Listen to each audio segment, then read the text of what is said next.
The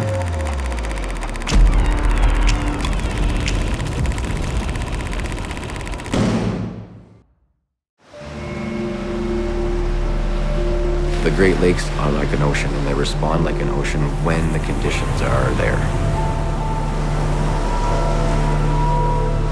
They shouldn't be called a lake.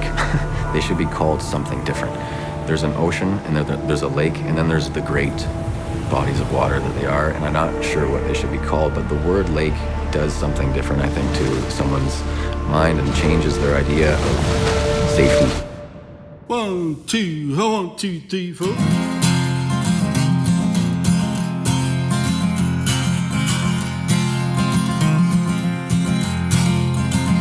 Well, it's true, my number's up. I was a low-down evil cup, for that the Reaper says I must ride the ghost train. It was a nice sunny day when I turned onto Edith Cavell in Port Stanley, and it's an interesting road because it looks like the road ends in the lake. It just looks like a postcard. It's clear crystal blue water, turquoise blue water, and then the skyline and the sun and the beach. And from that drive, I could tell instantly if it was going to be a heavy day, if we were going to get into a lot of rescues that day. It was June 16th, 1998, and it was around 2 o'clock in the afternoon. It was the end of school that particular year. There's commotion around by the pier, and I was throwing a frisbee around at the time, and we just kind of dropped the frisbee and ran to see what was going on. And there were a couple of people helping Paul Brasser walk off the pier, and that Paul was Jeff's brother. And that was the first thing that really hit me hard, was Paul didn't look like he could stand up under his own power. He was just really upset.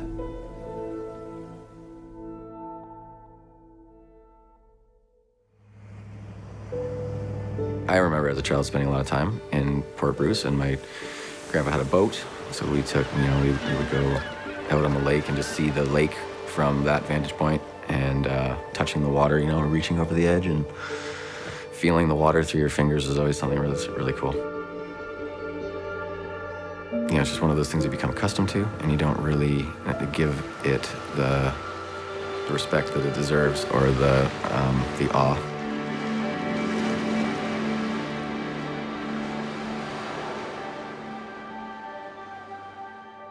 Jeff Brasser was I consider one of my best friends growing up.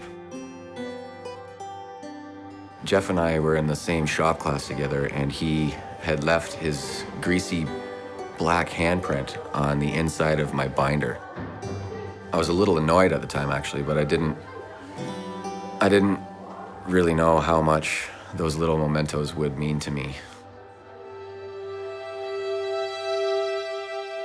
It wasn't like a scheduled event or anything, but it was just something that a bunch of people had decided to go to the beach tomorrow. It was going to be a nice day, kind of thing. So everyone just we all came to school with our bathing suits on, and we all just kind of carpooled together to the beach, and it was a great day. It was just a nice day. An unfortunate drowning that had happened, I want to say 5 days prior to us going to the beach on June 16th. While we were swimming, we were joking a little bit, saying, oh, geez, I hope we don't find so-and-so. Without wind and without any kind of weather, there isn't any danger to speak of. Other than your typical dangers around the water. But when that weather comes, it is a completely different animal. It wasn't long after that I looked down the beach, and there was fire trucks on the beach. News leader in southwestern Ontario. News Now with Julie Simpson. Good evening. Tragedy on top of tragedy. In a community reeling from the weekend drowning death of a young man, 2 more teens lost their lives in the waters off Port Stanley today.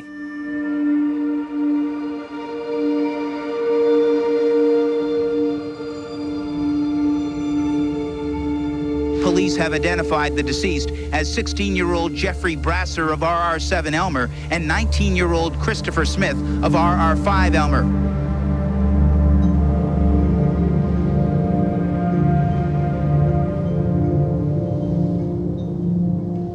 It was my first real traumatic experience. You know, I've had I experienced a few funerals prior to that, but it wasn't really anything like this. This was like literally one of my best friends, like someone that I loved, and I didn't realize, or maybe something inside of me was born at that time, but I didn't realize how sensitive a person I was.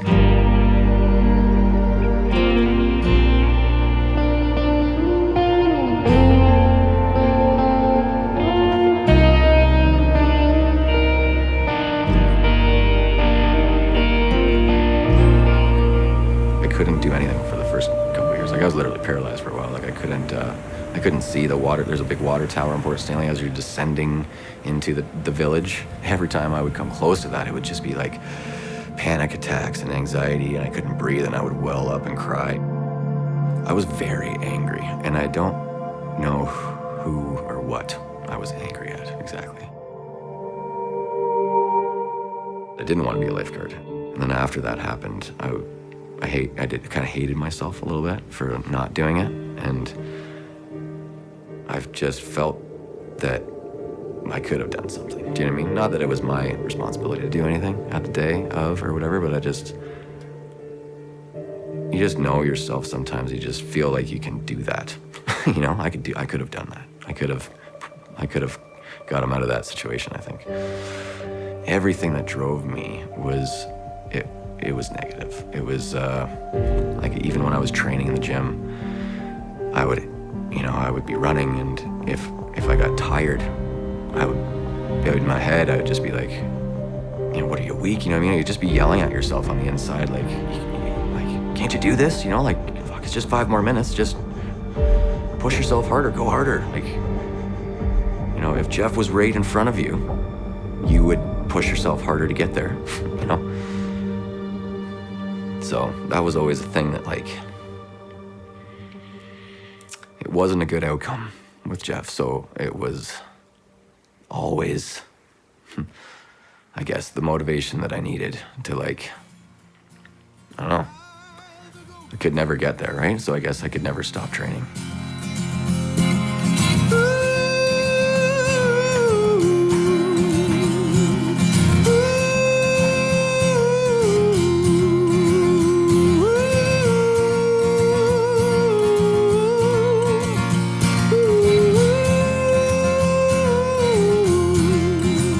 I set out to sail and learn how to sail, and I sailed up and down, you know, the eastern seaboard, up and down all of North America, eastern coast of North America, down to the States and through into the Caribbean, into the Gulf of Mexico, and I did that frequently with a few friends of mine in the States.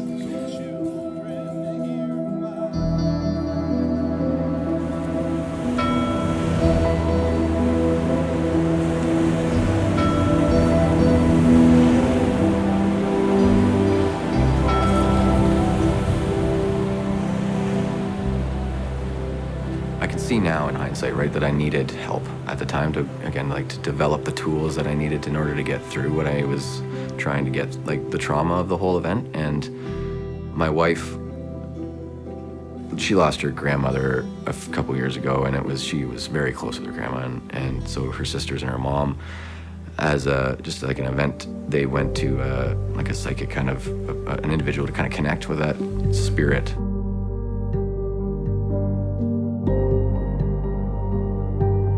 She said that they took a pause from everything that they were doing, and she directed, the psychic lady directed her attention towards my wife and was asking my wife questions about me and was asking, what's up with your husband and what's going on with, there's a guy, Jeff, here trying to connect with him. He was trying to ask me to just let all this shit go.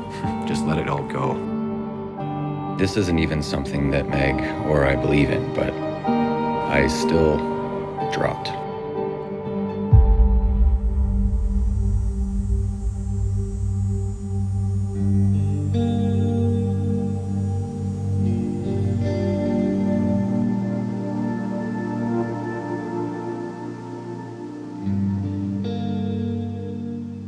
I no longer work as a lifeguard there anymore, so it was easier for me to let go of that position, whereas before I was kind of, unfortunately, but fortunately in it. You know what I mean? Like I loved it and I hated it equally. If that makes sense. Lifeguarding, that is. It's just like I love the opportunity of helping people. I don't like the politics portion of it, I don't know, but the trauma I could do without anymore. I didn't really realize just what that does to you.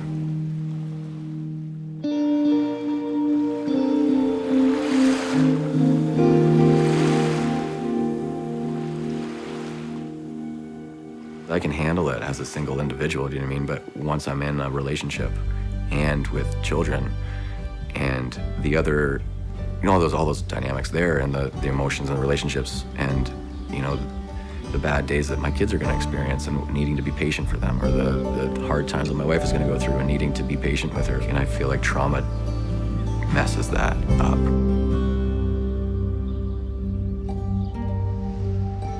I wanted to be the best. I wanted to be the one that was the most fit, and the one that was the most knowledgeable, and the person that everyone wanted to go to ask for help and to help people.